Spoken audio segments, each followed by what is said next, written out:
అంబేద్కర్ కోనసీమ జిల్లా మలికిపురం మండలం ఇరుసుమండలో ONGC rescue team operation కొనసాగుతోంది. వేడి ఉధృతిని తగ్గించడానికి వాటర్ పైపులతో నీటిని స్ప్రే చేస్తున్నారు. బ్లోఅవుట్ వల్ల కాలిపోయిన మిషనరీని బయటకు తరలించి ఫైర్ కంట్రోల్ చేయడానికి వరిచేలో నుంచి రోడ్డు మార్గం ఏర్పాటు చేశారు. ఢిల్లీ నుంచి వచ్చిన ఓఎన్జీసీ డైరెక్టర్ విక్రమ్ సక్సేనా మంటల సమీపానికి చేరుకున్నారు. ప్రమాదంపై పోలీసులు కేసు నమోదు చేశారు. ఎఫ్ఐఆర్లో ప్రమాదానికి సంబంధించి కీలక విషయాలు జోడించారు. సోమవారం ఉదయం 9:30కు బావిలో ఆపరేషన్ జరుగుతుండగా అకస్మాత్తుగా గ్యాస్ లీక్ అయి రిగ్ సైట్ చుట్టూ సుమారు 200 మీటర్ల మేర గ్యాస్ వ్యాపించింది. అదే రోజు మధ్యాహ్నం 1:30కి భీకర శబ్దాలతో రిగ్ ప్రాంతంలో మంటలు చెలరేగాయి. ఎలాంటి ప్రాణ నష్టము జరగలేదు. కొబ్బరి తోటలు, వరి పొలాలు దెబ్బతిన్నాయి. ఆస్తి నష్టం అంచనా వేయాల్సి ఉంది.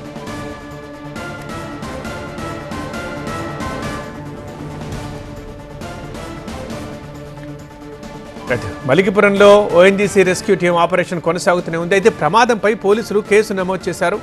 ఎఫ్ఐఆర్లో ప్రమాదానికి సంబంధించి కీలక విషయాలు జోడించారు. సోమవారం ఉదయం 9:30కి బావిలో ఆపరేషన్ జరుగుతుండగా అకస్మాత్తుగా గ్యాస్ లీక్ అయిందని, రిగ్ సైడ్ చుట్టూ సుమారు 200 మీటర్ల మేర వ్యాపించిందని రాశారు. అదే రోజు మధ్యాహ్నం 1:30కి భీకర శబ్దాలతో రిగ్ ప్రాంతంలో మంటలు చెలరేగాయన్నారు. అయితే ఎలాంటి ప్రాణ నష్టం జరగలేదని నమోదు చేశారు. కొబ్బరి తోటలు, వరి పొలాలు దెబ్బతిన్నాయి. ఆస్తి నష్టం అంచనా వేయాల్సి ఉంది అని నమోదు చేశారు.